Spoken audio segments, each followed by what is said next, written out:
Hi and welcome to my pseudo unboxing. I say pseudo because I've actually already unboxed the playset because I hate surprises. But I got this actually probably a couple of years ago and it was pretty much mint complete in box. It's the Barbie Beauty Boutique from 1976.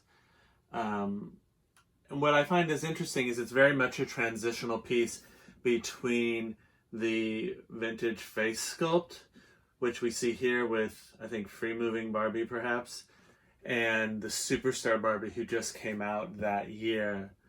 I'm glad that even though there is some pink in the set, that it still uses different colors like the green and the yellow, so that Barbie has not yet become all pink. For her first 20 years, she wasn't all pink. It wasn't really until, if you think of Day to Night Barbie and Pink and Pretty Barbie in the early 80s, that it looks like Mattel had done some sort of focus group with kids that started to dictate that everything had to be pink. So, yeah, I love the variety of colors. I love the illustration, and finding this in mint condition, especially the paper piece right here, this backdrop, is really hard. The one I have is not perfect. I think it got a little wrinkled, but it's still, I love those illustrations from the early 70s. What's interesting about these boxes is you get the beautiful full color photo on the front, and then this really weird, sort of outline of this photograph you just saw on the back, with a few detail shots on the side. So these are all the parts. I think when I originally opened it, I found that everything was there. I'm realizing I don't see instructions though, so I'm gonna hope that it's self-evident, or maybe I still need to find the instructions. So we're gonna take a little break while I start putting this together, because it would really be slow and agonizing to watch me. Hi, I thought I'd interrupt myself to show you that I've made some progress with the stickers and decals. But then I was about to put a sticker on this, and I thought I'd show you.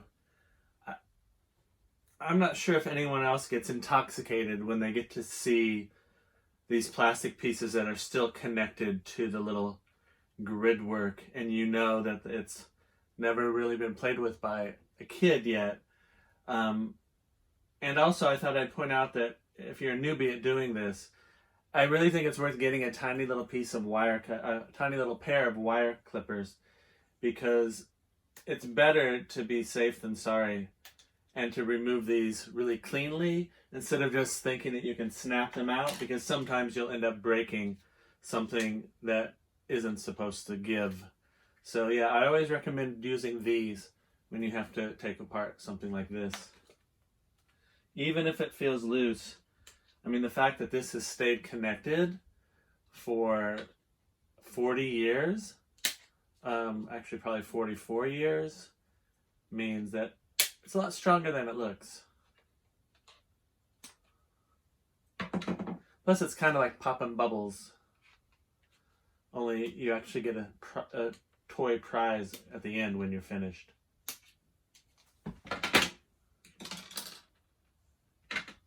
So welcome back. I finally finished almost assembling every last piece of this set. Now I couldn't find the instructions, which may be the only thing missing, which is pretty impressive.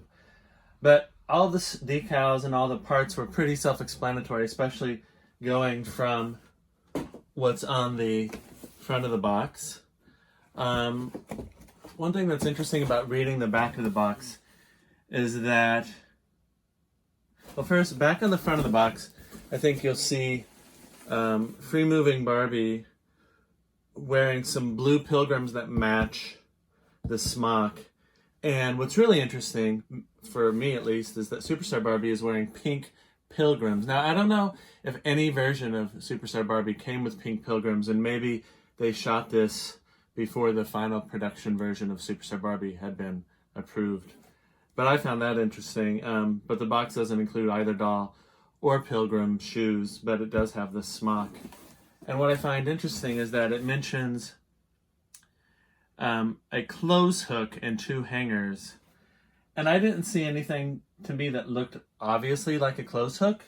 So that's why I ended up hanging the hanger and the smock here, because I figured if she's getting her face and hair done, and then she's going to check everything out in the mirror before the red carpet, she's got to have a place to hang her outfit, her street clothes, and then change into a smock. And this is the only place left in the salon. I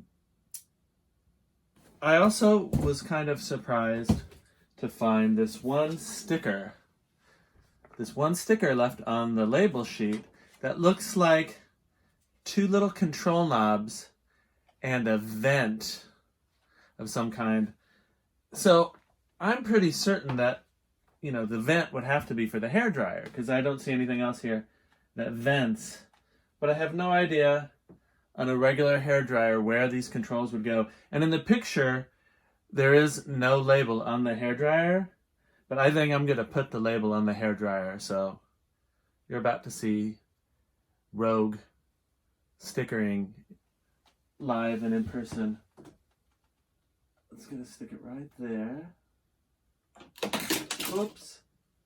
Well, this is what happens even when you don't shoot live. The sign fell off. And I feel like this comb looks more like a wig comb, don't you? What about all the drag queens out there? Is this a wig comb or is this a regular comb? There was a sticker for the hand mirror, and I kind of liked the vertical glare, so I went with that. And then, oops, don't want to lose these. Among the rare accessories, I imagine, are these barrettes that have little flowers on them. So there's a pair of these that came, and there's a pair of these barrettes, which also have a flower embossed on them. And, let me pull this out. I don't know if you can see from there. Well, I guess it's staying. There was this thing that looked like the lid of a soap dish, but it actually pops into the sink, and then you put the soap in the dish. So I was afraid I was missing a bottom, but actually it turns out the top was the bottom, which usually happens in real life too, that the top turns out to be the bottom.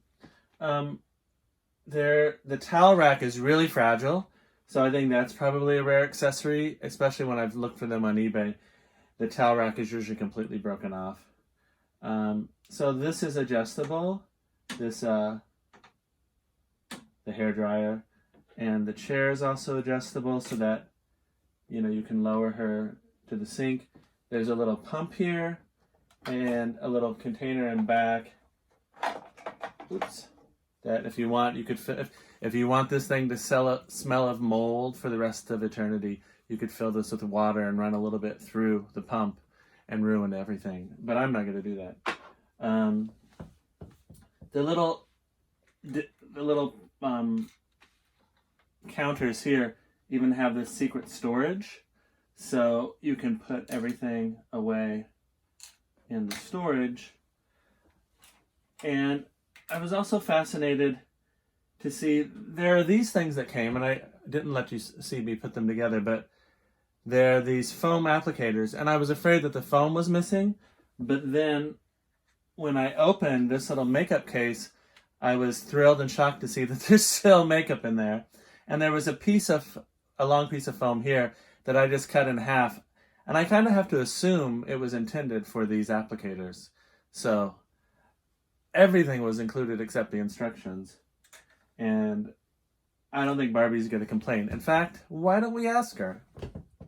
This, surprise, surprise, is a bonus opening. It's a kind of shabby looking box, but it's the free moving Barbie.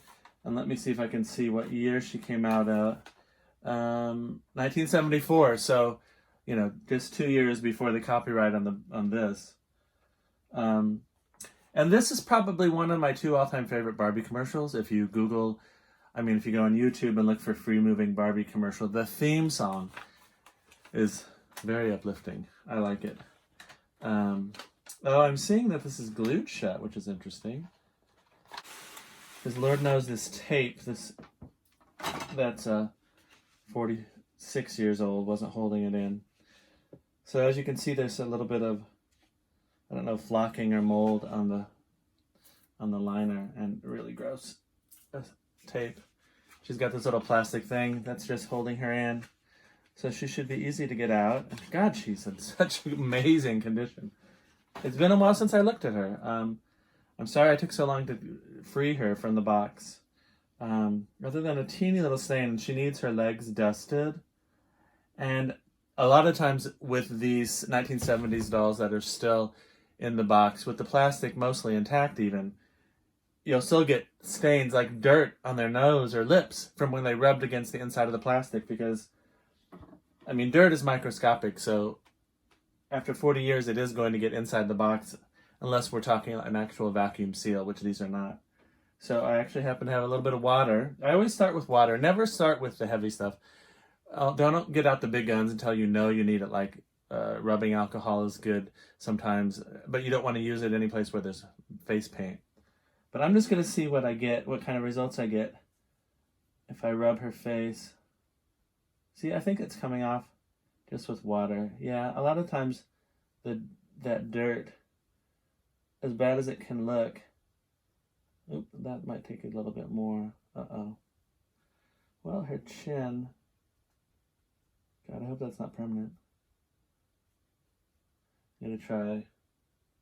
Well, that's as much as I'm going to try on camera.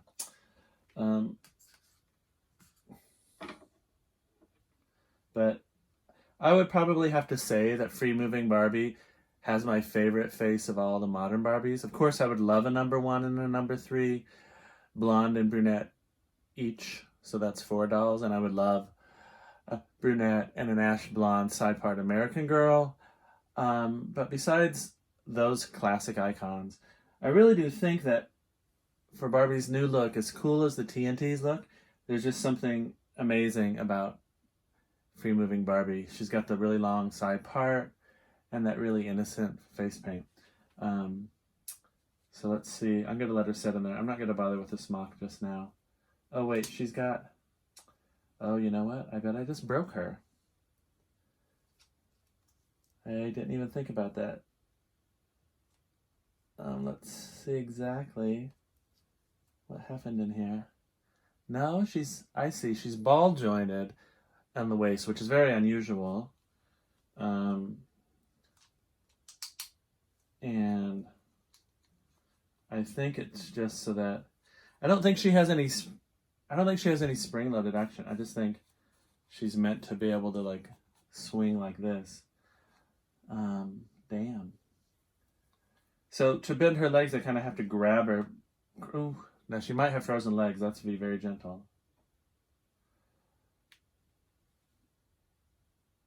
I think she might have frozen legs, which means she's probably going to need to be rebodied. I'm not going to do any more. I think she's already free moving enough for today. But I just wanted to pull her out and show you one of the dolls in the box. And I happen to have over here, if you'll excuse me, the vintage Superstar Barbie, who would go over here. But as you can see, the vintage Superstar Barbie, the original, had these strappy heels and not the Pilgrims, which were more of an early 70s thing. So thanks for coming to my unboxing. And I have a special unveiling related to this that I'm going to do next. I don't know if I'll post it at the end of this video or maybe give it its own video. We'll see. Thanks. Good night.